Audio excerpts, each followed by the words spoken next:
Open quote. One of the most important of the triad of new technologies is the internet. The internet is essential to enable businesses and farms in remote places to function as part of a modern global economy.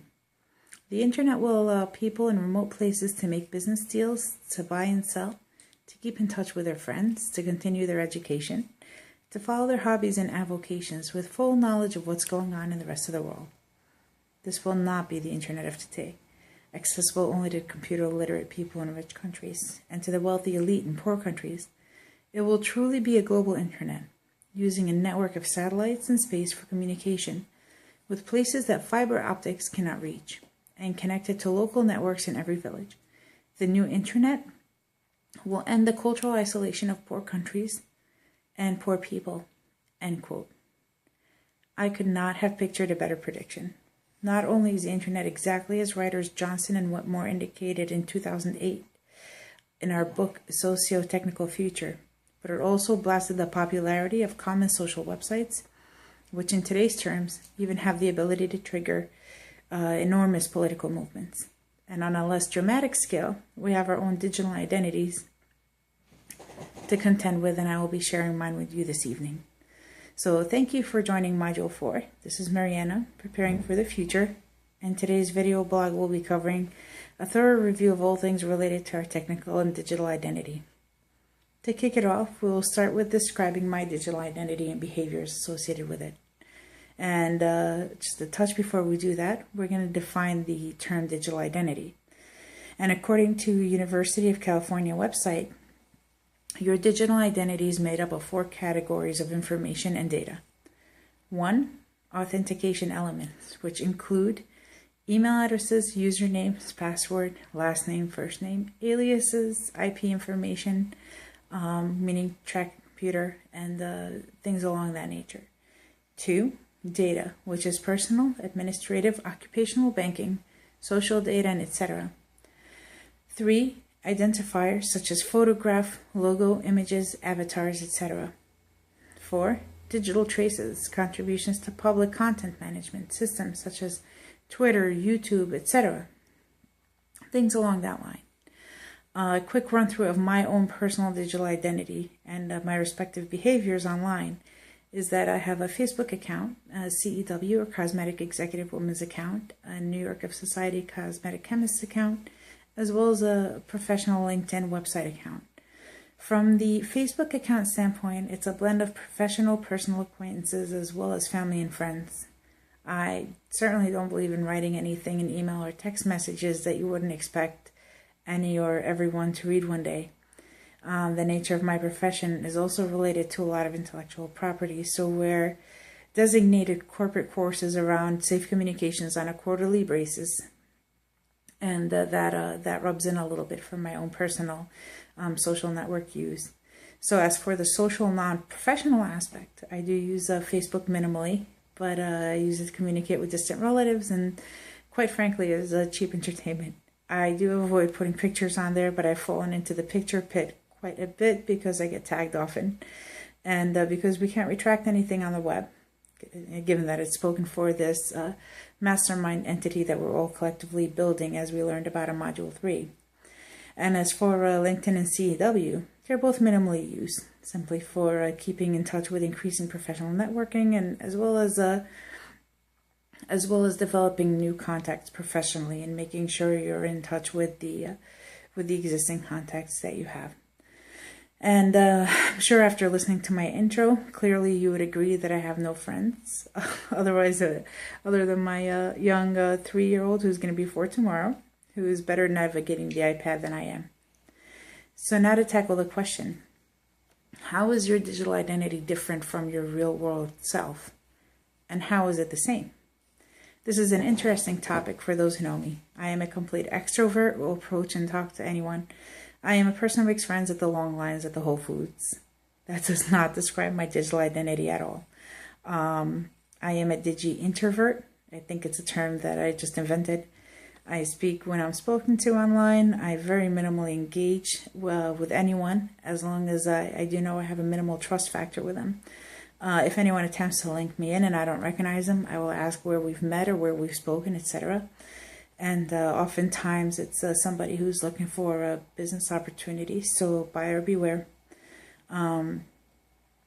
I do have habits that are completely the same, however, as we all do. I shop, therefore I am. My Amazon habits very seldom deviate from my brick and mortar shopping habits. I gravitate to similar books, similar clothing items. I even tend to be a little bit more experimental online than I would in person.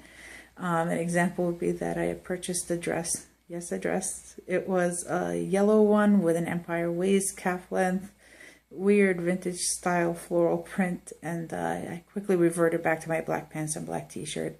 Don't know what I was thinking. So yes, it is a little bit more experimental from a shopping standpoint. So with a technology enable you to fully express a specific dimension of your identity, well, for me it did aid me in the creative realm, I do have to admit.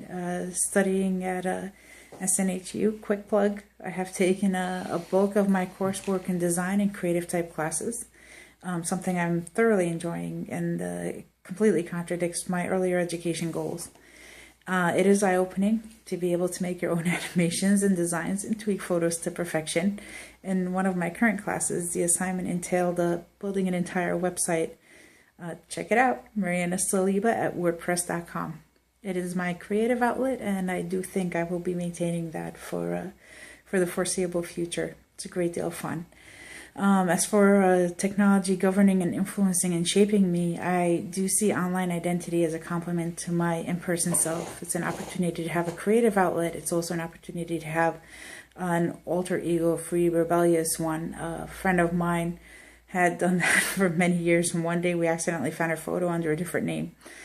We all had a huge laugh about it. With that said, I'm not that type of person. I am an advocate of safe communication with very minimal web information availability. My perception is that if I interview for another role, my potential hiring manager will be Googling me to death, as I will Google anyone else who will interview for me. Last thing I do want to see is the appearance of an uncontrollable Facebook junkie. And listening a little bit to Sherry Turkle, I was touched by her comment that she mentioned on Connected But Alone. Human relationships are rich, and they're messy, and they're demanding, and we clean them up with technology. And when we do, one of the things that can happen is we sacrifice conversation and for a mere connection.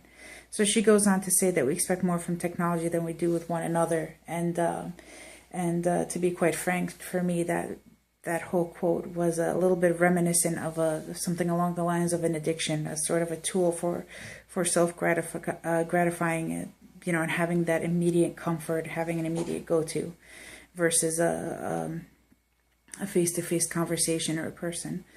Next, we're going to discuss a little bit around digital identity. In many ways, we're blessed to have unbelievable freedoms of communication.